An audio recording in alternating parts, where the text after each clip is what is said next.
좀 전에 저희가 그 차량 탈출용 유리 깨는 망치 말씀해 드렸는데 이상목님이 진짜 필요한 인터뷰네요. 와이프가 망치 사자고 했는데 꼭 사야겠어요라고.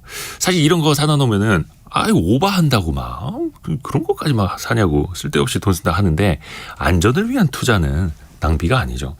저는 그래서 어디 남의 집들이 갈 때 꼭 소화기를 선물을 합니다. 이거 오바 같지만 1년이 아니라 평생에 한 번입니다. 평생에 한 번을 위한 거죠. 자, 대한민국 소비시장의 변화를 살펴보는 시간 트렌드 팔로우입니다.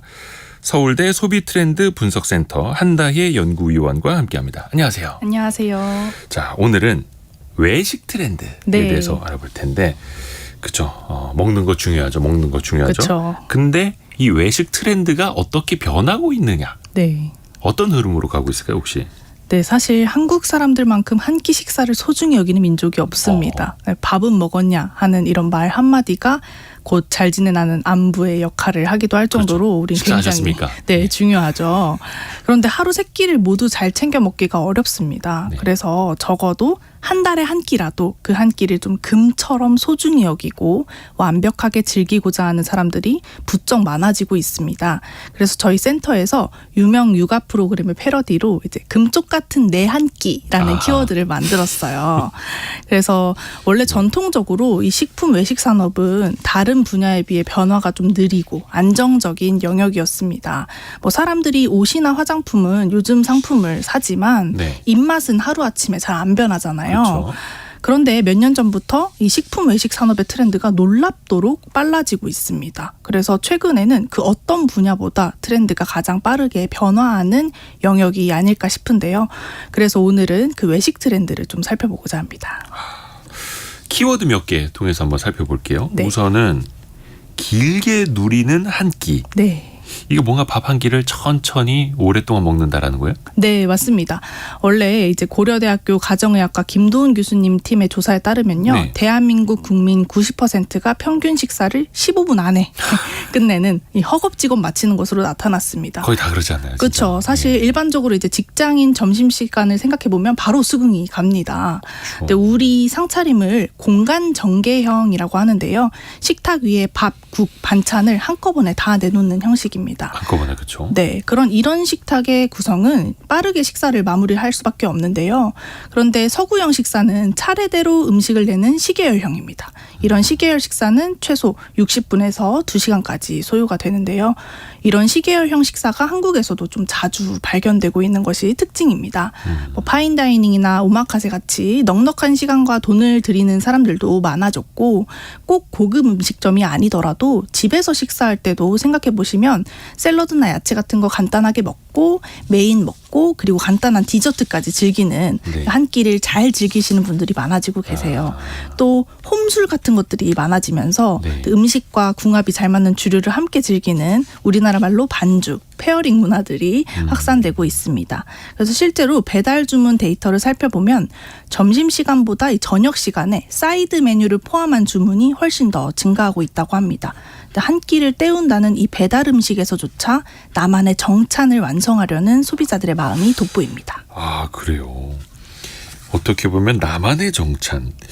그동안에는 고급 음식이라고 생각했던 것도 어찌 보면 대중화가 되는 거고요. 네, 맞습니다. 그렇게 가는 이유도 살펴봐야죠. 네, 이렇게 된 배경에는 양극화가 있는데요. 여기서 양극화는 부익부 빈익빈을 말씀드리는 것이 아니라 한 사람의 소비 안에서 양극화가 있다는 겁니다. 우리가 평소에는 허리띠를 졸라매서 아껴 먹고 가성비 외식을 하는데 그냥 김밥 사 먹고 하다가 그렇죠. 평범한 날엔 그런데 이제 특별한 날에는 그에 맞는 한 끼를 먹고자 하는 욕구가 폭발합니다. 그래서 이걸 두 얼굴의 소비자라 해가지고 야누스 소비라고 하기도 하거든요. 아낄 땐 아끼다가도 쓸 때면 과감히 지갑을 여는 이런 것들이 요즘 소비자들의 행태라고 볼 수 있습니다. 김밥 라면을 먹다가 돈 모아서 오마카세 한번 가고 이런 식으로.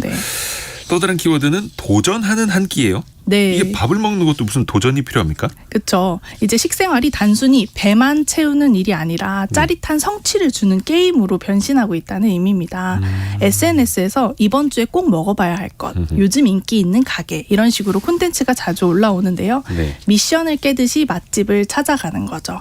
대표적인 예시가 요즘 젊은 세대 사이에서 굉장히 유행했던 약과입니다. 약과요? 네, 특정 한과 전문점 브랜드들이 인기가 엄청났거든요. 그래요? 근데 이 약과를 구매하기 위해서 마치 콘서트 티켓을 구하듯이 이렇게 수강 신청하듯이 구매하는 그런 약과 티켓팅, 그래서 약캐팅 이런 신조어도 생겼습니다. 야. 그리고 요즘 또 핫한 베이글 전문점 혹시 아시나요? 그 영등포에 네, 그런 거기도 있고, 뭐 여러 군데 네, 있겠죠. 신사에도 있고요. 네네네. 그런 베이글집은 근처를 지나가는 길에 우연히 들러선 절대 맛볼 수가 없어요. 네. 오랜 기다림이 무조건 필수입니다. 이 후기를 보면 네. 나도 드디어 먹었다 같은 표현들이 굉장히 많은데요. 드디어 해냈다. 그렇죠. 이 오랜 기다림 끝에 이 식당을 이용하게 되면 역설적으로 더 큰 만족감을 얻게 됩니다. 그래서 이제 온라인 쇼핑몰에서 자사 멤버십 회원에게 예약이 어려운 인기 레스토랑의 이용 기회를 경품으로 내걸 정도로 요즘 사람들이 이제 줄 서서 기다리는 그 행위의 가치가 돈으로 환산되고 있음을 확인할 수 있습니다. 저랑은 참 거리가 먼 건데 그렇죠. 저는 어디 줄 서서 먹는 거 안 좋아하고 네. SNS에 음식 올리는 거 안 좋아하는데 네. 만약에 1시간 줄 서서 내가 사 먹었다 네. 하면 무조건 사진 찍어서 공유하겠죠. 그러면 그렇죠, 그렇죠. 도전에 성공을 한 거니까. 네. 그게 바로 도전하는 한 끼라는 의미고 네.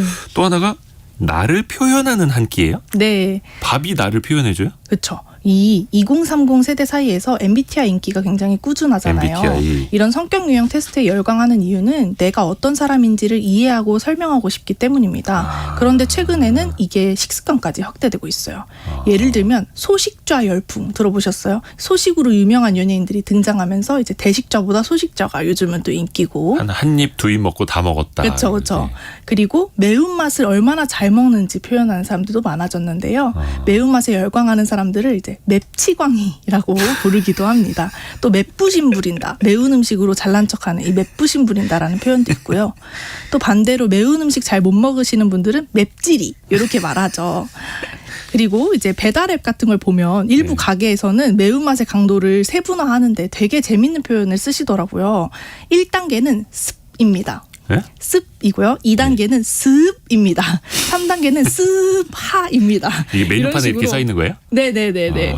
그래서 소비자들이 공감할 수 있잖아요. 매울 때 한번 습하고 많이 매우면 습하한다 하는 식으로 그러니까 이렇게. 재미 요소를 더 주는 거네요. 그렇죠, 그렇죠. 그래서 이런 식당들도 많아지고 있고요. 또 이제 특정 식재료에 대한 호감, 비호감 표현도 굉장히 흔해졌습니다. 뭐 민트초코 호불호에 따라서 민초단, 반민초단 이런 말도 쓰고요. 또 요즘 제철인 복숭아 많이들 드시는데 딱복파인지 물복파인지 이런 얘기도 많이 합니다. 딱딱한 복숭아, 물렁한 복숭아. 네, 한다혜 위원님은 어떤 파예요? 저는 물복파요. 물복, 네, 민초단이요? 혹은 저 민초단입니다. 민초단.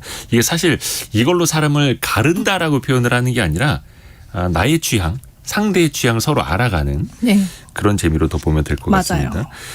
이런 외식 소비 MZ세대한테 어떤 특별한 경험으로 계속 될 수 있겠어요. 진짜. 그렇죠. 이 외식 소비가 경험의 범주로 완전히 들어갔다고 볼 수 있는데요. 명품만 오픈런하는 것이 아니라 외식 소비도 오픈런을 하고 있습니다. 네.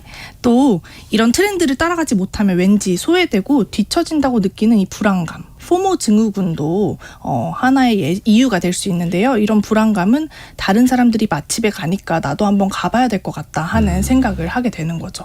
그래서 이 오늘 말씀드린 금쪽 같은 한 끼는 무조건 비싼 음식만을 뜻하는 것이 아니라 사람들이 어떤 음식을 먹고 오늘 하루의 수고를 보상받는 느낌을 가질 수 있다면 충분하다고 할 수 있습니다. 예를 들면 주말 저녁만은 정말 제대로 잘 챙겨 먹고자 하는 이런 보상 심리가 주된 배경이라고 할 수 있습니다. 오늘 서울대 소비트렌드 분석센터의 한다혜 연구위원과 함께 외식 소비의 트렌드가 어떻게 변하고 있는지도 살펴봤습니다. 재밌었습니다. 고맙습니다. 감사합니다. 감사합니다.